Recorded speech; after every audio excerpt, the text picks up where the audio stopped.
오늘의 주요 뉴스입니다. 이재명 후보가 90%에 육박하는 압도적인 득표율로 더불어민주당의 최종 대선 후보로 선출됐습니다. 이재명 대세론 속 당내의 경선을 완주한 김경수, 김동연 후보도 원팀을 강조하며 확실한 정권 교체에 힘을 보탠다는 계획입니다. 국민의힘이 선거인단 투표 50%, 국민 여론조사 50%로 진행하는 대선 2차 경선을 시작했습니다. 각 후보들은 자신이 이재명 후보를 이길 적임자라고 강조했습니다. 미국 알래스카 LNG 개발 사업에 대해 우리 정부가 일본, 대만과 공동 검토하는 방안을 제안했다는 외신 보도가 나왔습니다. 우리 정부는 실사단을 곧 파견하는 등 이 사업성을 면밀히 들여다보겠다는 입장입니다.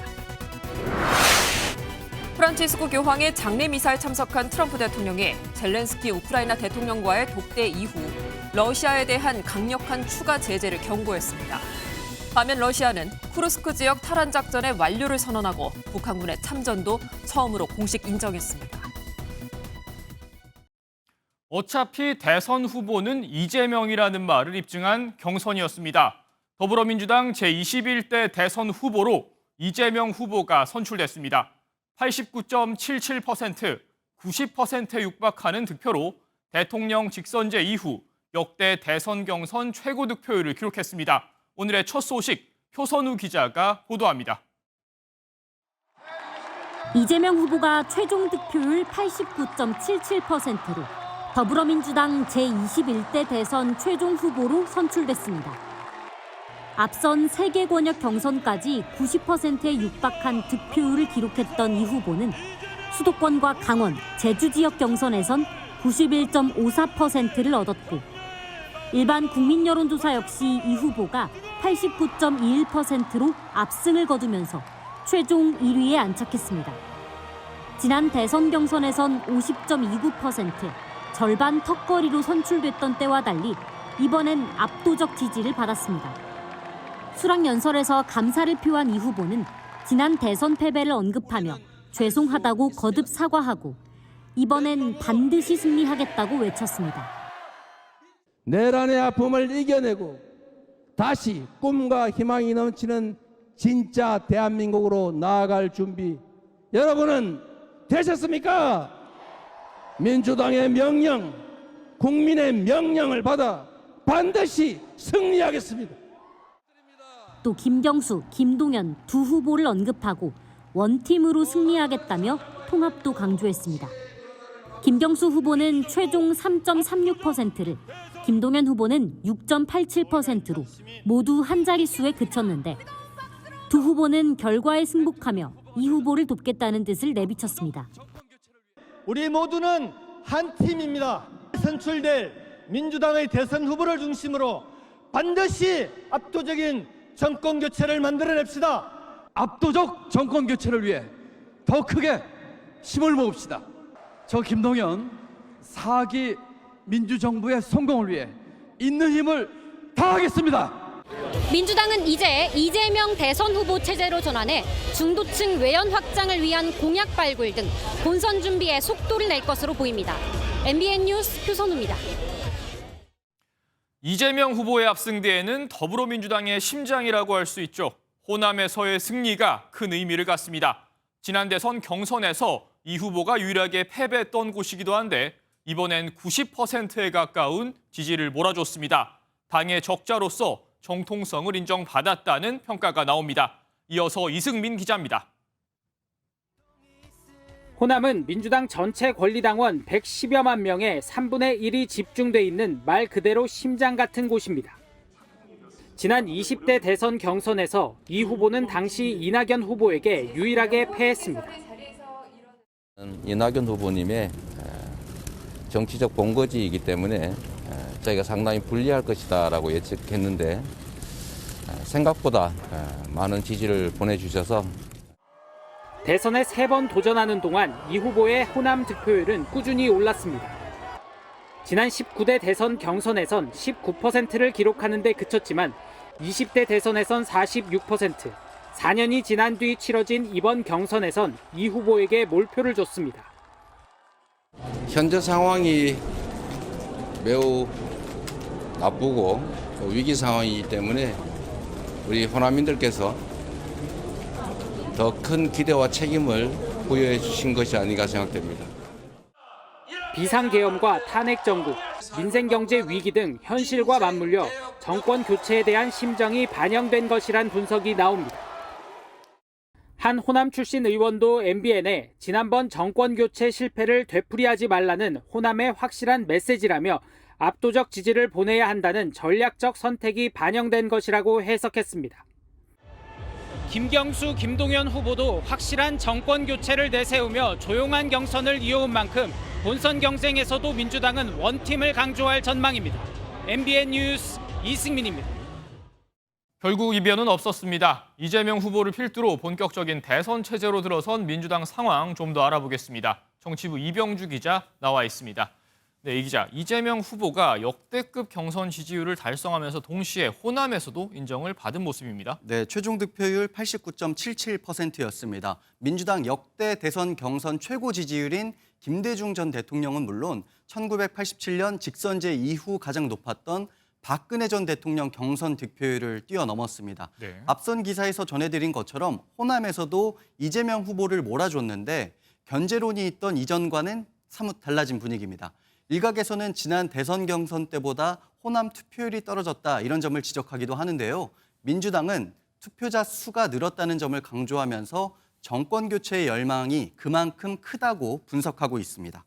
네, 이 후보로서는 목표한 목표치를 달성을 했지만 지금 사실 동시에 진행되고 있는 국민의힘 대선 경선에 비해서 화제성이라든지 주목도가 상당히 떨어지는 부분이 있지 않습니까? 네, 사실 경선 시작 전부터 민주당 스스로도 흥행성이나 이 부분에선 떨어질 거라고 전망을 했었습니다. 네. 민주당 경선 참여 후보들은 공정 경쟁을 약속하면서 서로 네거티브는 하지 말자 이런 서약도 했었는데요.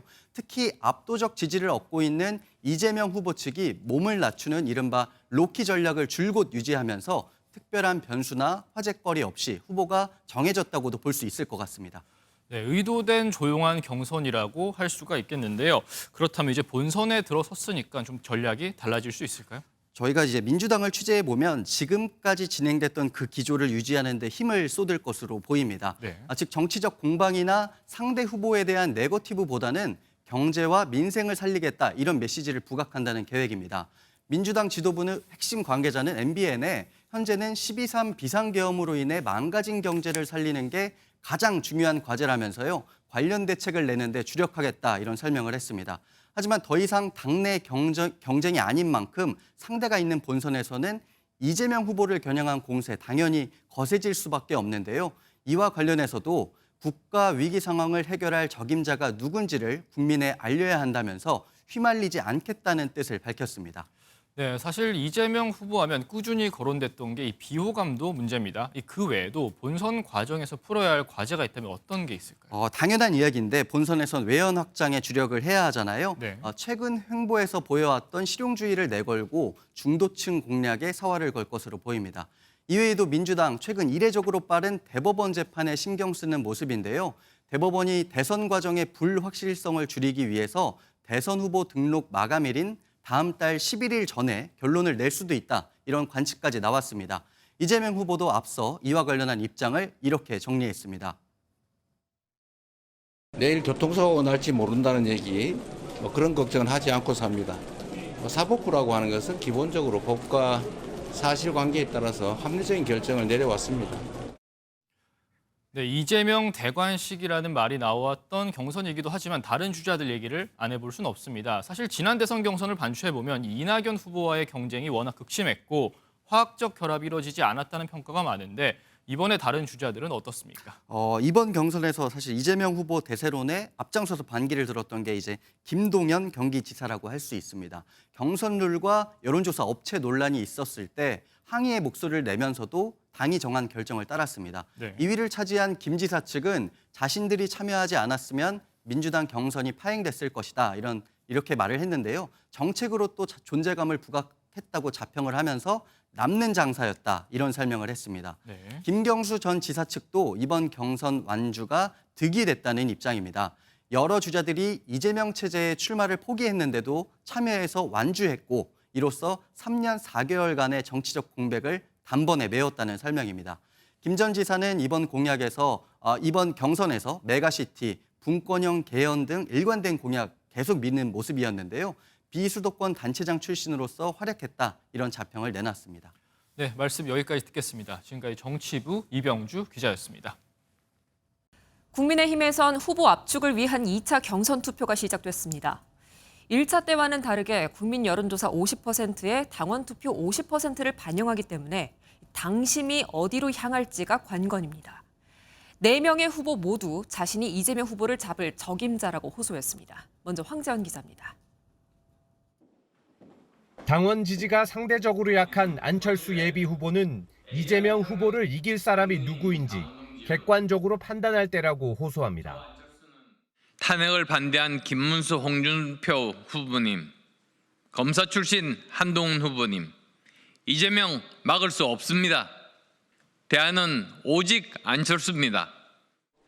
서울 홍대 거리로 간 홍준표 예비 후보도 청년 정책에서 앞서는 자신만이 이재명 후보를 잡을 수 있다고 강조합니다.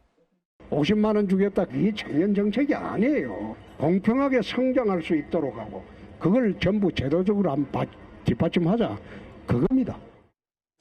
김문수 한동훈 후보는 아예 이재명 후보 지역구가 있는 인천으로 가 발전의 적임자를 자처했습니다. 국제적인 주목을 받는 인체국제공항, 또 송도 신도시, 인천시 자체가 지금 서해안과 또 남북 간의 가장 요충지이기 때문에 특히 한 후보는 토론에서 이 후보를 압도할 수 있다며 본선에 빨리 올려달라고 자신했습니다. 토론 과정에서 제가 가진 힘의 10%만 썼습니다. 다 우리 편이니까요. 이재명을 맞서면 제 힘의 200%를 쏟아 넣을 겁니다. 박살을 내버리겠습니다. 국민의힘은 오늘부터 이틀간 2차 경선 투표를 진행합니다. 당원 50%, 국민 여론조사 50%를 반영해 결과를 모레 발표하는데 과반 득표자가 나오면 바로 대선 후보를 확정하고 안 나오면 상위 2명이 최종 경선에 돌입합니다. MBN 뉴스 황재원입니다. 2차 경선 투표 막판 최대 변수는 한덕수 권한대행의 출마입니다. 4명의 후보는 한대행의 출마를 변하지 않는 상수로 보고 단일화를 일제히 강조했습니다. 그 방식도 구체적으로 제시하고 있는데 후보들의 생각 알아보도록 하겠습니다. 이어서 이기종 기자입니다. 김문수 후보는 처음부터 한덕수 권한대행과의 단일화를 주장한 건 자신이었다고 강조했습니다. 경선 초반부터 흔들림 없이 단일화를 주장한 후보로서 제가 즉시 찾아뵙고 신속하고 공정한 단일화를 성사시킬 것입니다. 김 후보는 이재명 후보를 반대하는 모든 세력과 힘을 모으겠다고 말했습니다. 안철수 후보는 기자회견을 열어 한 대행에게 관세 협상과 대선 관리에 집중하라면서도 결단한다면 객관적인 단일화가 필요하다고 말했습니다. 이재명 대 한덕수, 또 이재명 대 우리 후보 이렇게 1대1로 대결시키는 게 그게 제일 좋은 방법이라고 저는 생각합니다. 한동훈 후보는 단일화 방식을 언급하진 않았지만 가능성을 열어뒀습니다. 아이디어를 막 내는 것 자체가 우리의 역동성 중에 하나다라고 생각합니다. 여기서 선출하는 후보가 보수 진영을 대표해서 이재명과 싸우게 될 겁니다. 홍준표 후보는 단일화 토론 2번과 원샷 국민 경선을 하자며 구체적 방안을 제시했습니다. 자신이 후보가 되지 않더라도 이재명 후보를 잡을 수 있는 길이라면 흔쾌히 택하겠다고 말했습니다. 그런데 가만히 생각해 보니까 한덕수를 뛰어넘지 못하고 어떻게 이재명을 잡을 수 있겠는가? 후보들의 이 같은 발언은 한대행의 출마를 원하는 당심과 민심에 호응해 경선 경쟁력을 높이는 한편 앞으로 단일화 협상에서 주도권을 잡으려는 거란 분석입니다. MBN 뉴스 이기종입니다. 이렇게 한덕수 러브콜을 바라보는 더불어민주당은 어김없이 날선 비판을 쏟아냈습니다. 윤석열 시즌2를 꿈꾸느냐는 지적과 함께 내란 총리, 내란 대행과 함께하면 국민이 단죄할 것이라고 했습니다. 권영범 기자입니다. 침묵을 이어가던 한덕수 대통령 권한대행의 대선 출마 선언이 가시화하자 잇따라 러브콜을 보낸 국민의힘 대선 주자들. 국민의힘 내부에서 한 권한대행과의 단일화 얘기까지 계속 나오자 더불어민주당은 국민에 대한 모독이라고 비판했습니다. 한 여론조사에서 한 권한대행의 대선 출마 반대 의견은 찬성 23%보다 약 3배 많은 70%에 달하는 걸로 나타나는데 이 같은 결과에도 한 권한대행을 계속 끌어안겠다는 건 비상식적인 발상이란 겁니다. 이를 두고 윤석열 시즌2를 꿈꾸는 거냐고 꼬집으며 국민이 내란 정당 국민의힘을 단죄할 것이라고 경고했습니다. 국민의힘은 부끄럼도 없는 대권 행보로 국민을 조롱하는 한덕수 권한대행의 입만 바라보느라 정작 국민의 목소리는 들리지 않습니까?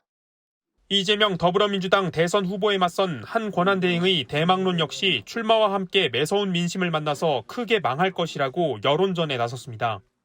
민주당의 공세가 한 권한대행의 영향력을 더 크게 만들고 있다는 지적도 나오는 가운데 한 권한대행이 본격 대권 행보에 나서면 한덕수 때리기 수위 역시 더 거세질 전망입니다. MBN 뉴스 권용범입니다. 민주당에 이어서 경선 막바지에 접어들고 있는 국민의힘 상황도 뉴스 추적해보겠습니다. 정치부 김지영 기자 나와 있습니다. 네, 김 기자, 국민의힘에서 2차 컷오프 여론조사가 진행 중인데 여전히 한덕수라는 변수가 남아있죠. 네, 2차 컷오프에는 당심 50%가 반영되는 만큼 한덕수 대통령 권한대행을 원하는 당심을 무시할 수 없습니다. 오늘 후보들이 앞다퉈 한대행과 만나겠다는 메시지를 내놓은 이유입니다. 네, 지금 각 후보들이 앞다퉈서 한대행과의 단일화는 얘기하고 있는데 실제적인 만남이라든지 회동을 준비하는 움직임도 있습니까? 네, 있습니다. 왜냐하면 아직은 경선을 관망하는 당내 의원들이 상당하거든요. 그리고 대다수가 이번 대선에서 한대행의 역할을 기대하고 있습니다. 이런 점에서 한대행과의 투샷을 누가 먼저 만들어내느냐, 누가 단일화에 가장 적극적이냐, 이런 점을 부각할 수밖에 없습니다. 후보들은 결선에 진출하면 바로 한대행과의 만남을 추진할 것이라고 말했는데요.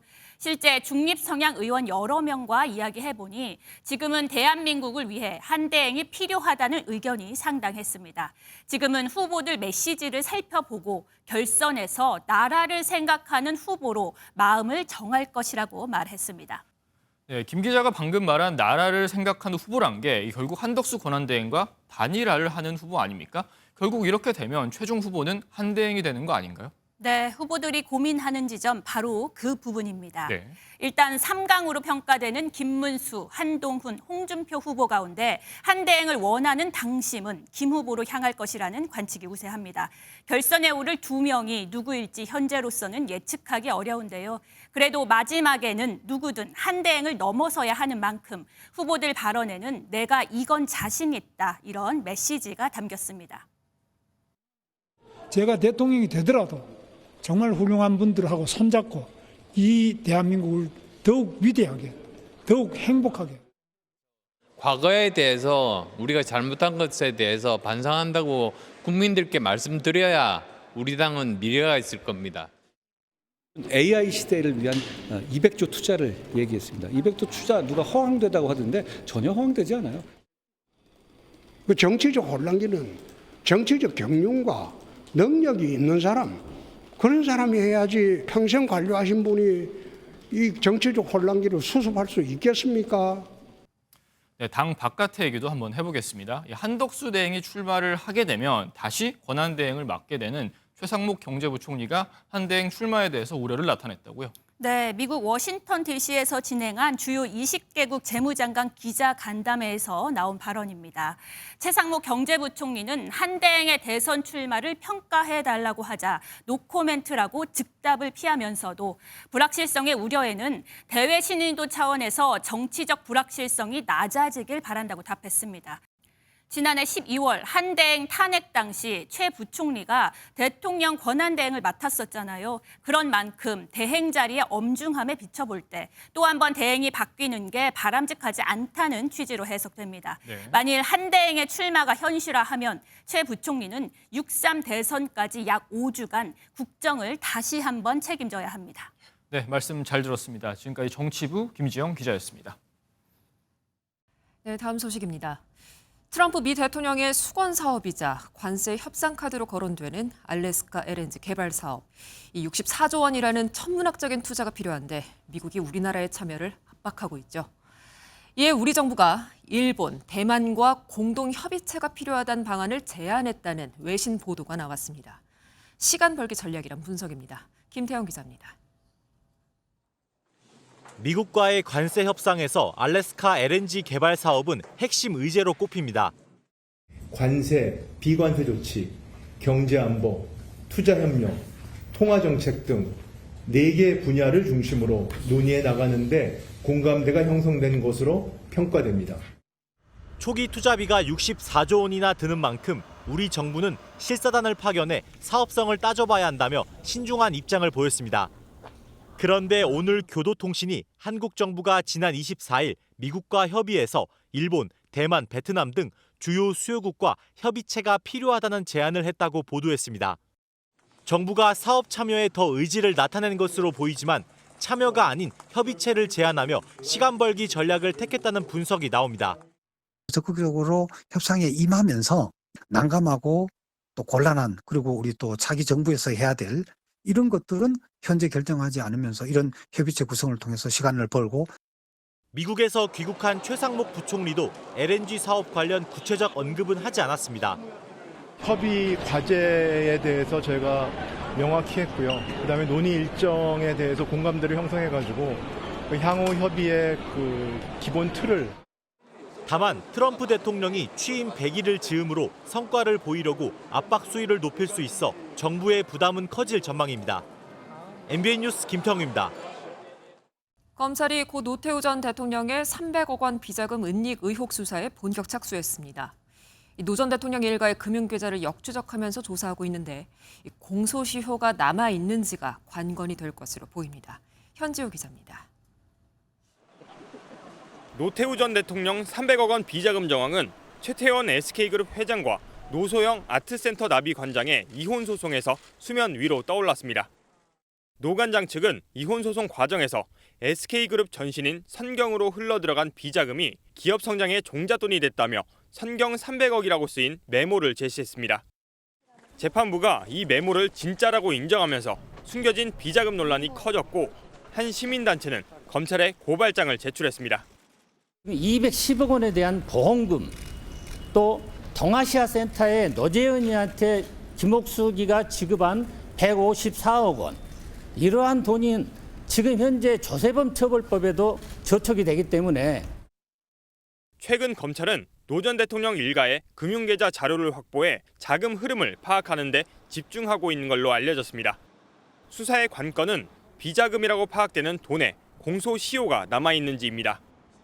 범죄수익 은닉죄의 경우 공소시효가 7년인데 수사 대상이 되는 계좌 대부분 거래 시점이 33년가량 지난 상태입니다. 비자금 은닉 시점을 언제로 볼지도 쟁점이 될 전망입니다.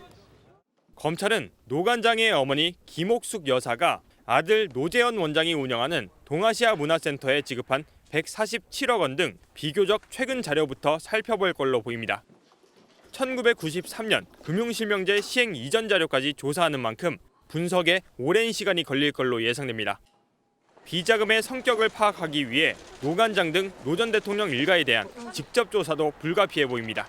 MBN 뉴스 현지호입니다. 야권 주도로 이루어진 상법 개정에 찬성하며 정부의 거부권 행사를 직을 걸고 막겠다던 이복현 금융감독원장이 최근 불거진 민주당 입당설에 입장을 밝혔습니다. 자신은 보수주의자라며 그럴 일이 없다고 일축했습니다. 구경호 기자입니다. 정부 여당이 반대해도 민주당 주도로 국회를 통과한 상법 개정안에 찬성하고 한덕수 대통령 권한대행에겐 거부권을 행사하지 말라고 했던 이복현 금융감독원장. 그럼 직을 걸고라도 반대할 수밖에 없다는 것을 이 자리를 빌어서 말씀드립니다. 이후 사의 해프닝까지 일으킨 이 원장은 윤석열 전 대통령이 임명한 인물임에도 6월 초 퇴임하면 민주당에 입당하는 거 아니냐는 소문이 돌았습니다. 이런 상황에서 이 원장은 이례적으로 한 경제 유튜브에 출연해 최근 돌고 있는 민주당 입당설을 일축하면서 자신의 입장을 밝혔습니다. 보수주의자고 시장주의자니까 아마 뭘 안 할 거지만 뭘 하더라도 보수의 영역에서 활동을 해야지 제가 뭐 그럴 일은 없을 것 같고요. 그러면서 상법 개정안을 두고 보수의 가치를 거론하며 이걸 놓치고선 선거를 이길 수 없다. 민주당이 매운맛으로 만들어 정치적으로 타협이 안 된다는 작심 발언도 덧붙였습니다. 한덕수 대행의 거부권 행사에 대해선 뒤늦게 존중한다고 했습니다. 어떤 면에서 큰 변화는 거니까 충분히 하실 수 있고 리스펙트해요. 다만 좀 더 합리적으로 담론을 만들어갖고 형사처벌 완화라든가. 하지만 이런 설명과 해명에도 이 원장의 최근 오락가락 언행을 두고 자신의 다음 행보를 지나치게 의식한 것 아니냐는 지적이 나옵니다. MBN 뉴스 구경호입니다. 어제 오후 발생한 강원도 인제 산불은 발화 20시간 만에 꺼졌습니다. 다행히 인명피해는 없었지만 축구장 97개에 이르는 면적이 불에 탔는데요. 순간 풍속이 초속 20m가 넘는 강풍이 여전해 산불에 대한 각별한 주의가 필요해 보입니다. 전민석 기자가 보도합니다. 아침 해가 뜨자마자 헬리콥터 수십 대가 분주히 오가며 산에 물을 뿌립니다. 어제 오후 1시 20분쯤 시작된 강원 인제 산불은 발화 20시간 만인 오늘 오전 9시쯤 불길을 대부분 잡았습니다. 일몰 후 특수진화대와 공중진화대 등 96명이 투입되어 밤샘 진화를 하였으나 임도가 없어 산불 진화에 큰 어려움이 있었습니다. 이번 산불로 축구장 97개 면적에 이르는 73만 제곱미터의 산림이 불에 탔습니다. 인명이나 시설 피해는 없었지만 지난달 영남을 휩쓴 산불을 떠올린 주민들은 몸서리를 쳤습니다. 불났다고 문자가 왔는데 나가보니까 벌써 아주 연기가 자욱한 게 앞이 안 보일 정도로 그렇더라고요. 그런데 이 앞에 밭에를 막 올라오는 거야. 불이. 특히 초속 20m의 강한 바람을 타고 불씨가 여기저기로 튀어 진화 작업을 어렵게 했습니다. 지금 이곳 강원 인제에는 강풍특보가 내려져 있습니다. 제 몸이 휘청할 정도로 강한 바람인데요. 심지어는 손에 든 천마저 바로 날아갈 정도로 강합니다. 산불은 오늘 경북 청송을 포함해 주말 이틀 동안 전국 11곳에서 동시다발적으로 일어났습니다. 산림당국은 당분간 건조한 날씨에 강풍이 불어 대형 산불의 위험이 다시 커질 전망이라며 주의를 당부했습니다. MBN 뉴스 전민석입니다. 성인 게임장에서 직원과 말다툼을 벌인 뒤 흉기를 휘두른 남성이 경찰에 붙잡혔습니다. 술에 취했으니 나가달라는 직원의 말에 2차례나 집에 돌아갔지만 결국 돌아와 범행을 저질렀습니다. 장덕진 기자가 취재했습니다. 서울 중랑구의 한 골목길로 경찰차가 들어가고 잠시 뒤 경광등을 켠 구급차도 보입니다. 어젯밤 9시 10분쯤 60대 남성이 게임장에서 직원에게 흉기를 휘둘렀습니다. 손님이 가게 직원 부장을 갖다 찔렀다는 내용이에요. 구급에서 구급차만 나가가지고.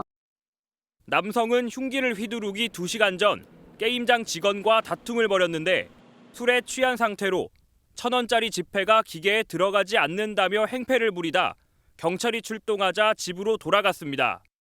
남자분 좀 나이 좀 있으신 분이 술 먹고 이제 오락실에 갔는데 거기서 좀 행패를 부렸나 봐요. 그 사람이 이제 행패를 부려서 듣기로는 그 사람이 때렸대요. 하지만 남성은 재차 게임장을 찾아왔고 직원과 경찰의 조치로 2번째 귀가했지만 흉기를 들고 게임장을 또다시 방문해 범행을 저질렀습니다. 60대 남성이 휘두른 흉기에 다리 부분을 다친 게임장 직원은 인근 병원으로 옮겨졌는데요. 생명에는 지장이 없는 상태로 전해졌습니다. 경찰은 남성이 만취 상태에서 범행을 저지른 것으로 보고 살인 미수 혐의로 구속영장을 신청할 방침입니다. MBN 뉴스 장덕진입니다. 이란 남부에 위치한 항구에서 대형 폭발이 일어나 최소 25명이 숨지고 800여 명이 다쳤습니다. 사상자는 더 늘어날 것으로 보이는 가운데 당국은 항구에 있던 화학물질이 폭발했을 가능성에 무게를 두고 조사 중입니다. 안병수 기자가 전합니다. 항구에 늘어선 컨테이너 위로 주황색 연기가 무섭게 치솟습니다.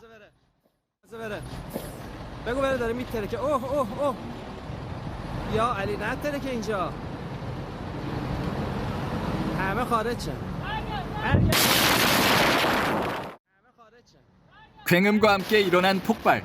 뒤이어 온통 검은 연기로 뒤덮인 하늘까지 아비규환입니다.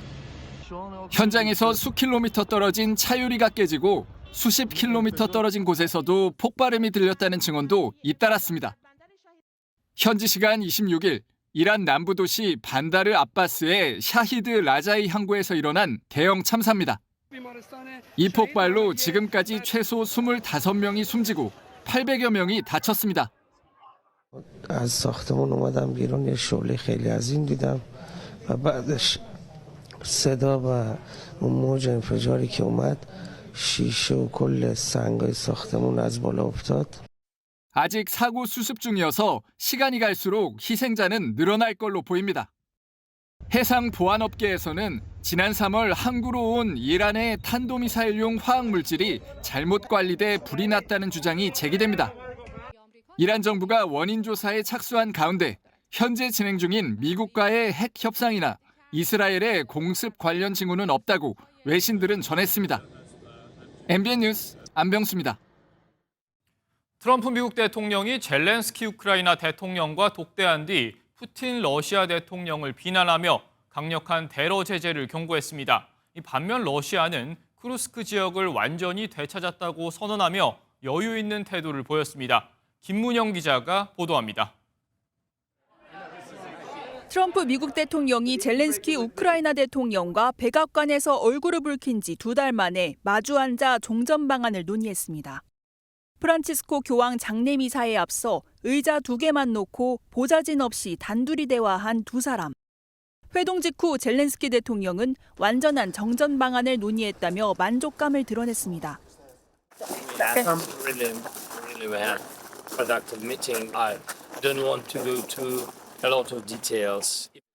트럼프 대통령도 돌변해 러시아를 향해 경고장을 날렸습니다. 러시아에 잇단 민간인 폭격을 언급한 트럼프 대통령은 푸틴 대통령이 자신을 이용할 뿐 종전 의사는 없는 걸로 보인다는 글을 썼고 대러시아 금융 제재 가능성을 언급했습니다. 프랑스와 영국 정상도 푸틴 대통령은 평화를 원하는지 증명하라며 러시아를 압박했습니다. 하지만 러시아는 쿠르스크 해방 작전을 완료했다며 오히려 전세 우위를 과시했고 북한군 참전 사실도 처음으로 공식 인정했습니다. Корейской Народно-Демократической Республики, которая в соответствии с договором о всеобъемлющем стратегическом партнерстве между нашими странами оказали значительную помощь. 우크라이나군이 러시아의 쿠르스크 탈환 주장을 반박하고 나선 가운데 일부 외신은 트럼프 대통령이 러시아의 시간 끌기 작전에 당했다고 분석했습니다. MBN 뉴스 김문영입니다. 오늘 봄 축제 즐기기에 좋은 날이었죠. 전남 한평에서 열린 나비축제에는 나비 20만 마리가 날았는데요. 축제장에 전시된 순금 조형물, 몸값 250억 원의 황금 박지상이 관심을 한몸에 받았다고 합니다. 휴일 표정을 강세훈 기자가 담았습니다. 꽃밭에서 나비들의 춤사위가 펼쳐집니다. 행사장에 방사된 나비만 20만 마리가 넘는데 그야말로 나비 천국입니다. 오늘 나비축제에 와서 나비를 샜는데 너무 많아서 셀 수가 없었는데 재밌었어요. 어린이들에겐 나비가 인기지만 어른들에겐 황금박지상이 단연 인기입니다. 17년 전 27억 원이 들어가 세금 낭비 지적이 있었지만 현재는 250억 원으로 훌쩍 뛰었습니다. 금값이 이렇게 많이 오를 줄 알았다면 저희도 미리 사놓을 걸 그랬다는 생각이 들어요. 네. 산봉우리에 철쭉이 흐드러지게 피었습니다. 바람에 흔들리는 진분홍 꽃물결은 한 폭의 수치와 같습니다. 등산객들은 화사한 철쭉의 자태에 환성을 자아냅니다. 한 3일 정도만 있으면 만개돼서 너무 예쁠 것 같아요. 거북선 모양의 배들이 힘차게 앞으로 나아갑니다. 뜨거운 응원 소리에 노젓는 속도도 빨라집니다. 충무공 이순신 장군의 탄신을 기념하는 축제에 수많은 인파가 몰렸습니다. 마음껏 즐겨야죠. 이번에 규모가 좀 큰 것 같아서 개인적으로 되게 마음에 들고. 시민들은 자연과 도심에서 저마다의 방식으로 얼마 남지 않은 봄을 즐겼습니다. MBN 뉴스 강세훈입니다.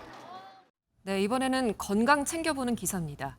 손이 저릿해서 숟가락 들기에도 힘들다면요. 손목 터널 증후군 의심해 보셔야겠습니다. 특히 살림하는 주부들과 컴퓨터를 사용하는 직장인들에게 발병하기 쉬운데요. 이번 기사는 이렇게 손목 한번 주무르면서 보셔도 좋겠습니다. 한범수 기자가 자세하게 전해드립니다. 키보드나 마우스 작업, 요리나 청소 등 일상적인 활동 중 손저림을 느낀다는 환자가 적지 않습니다.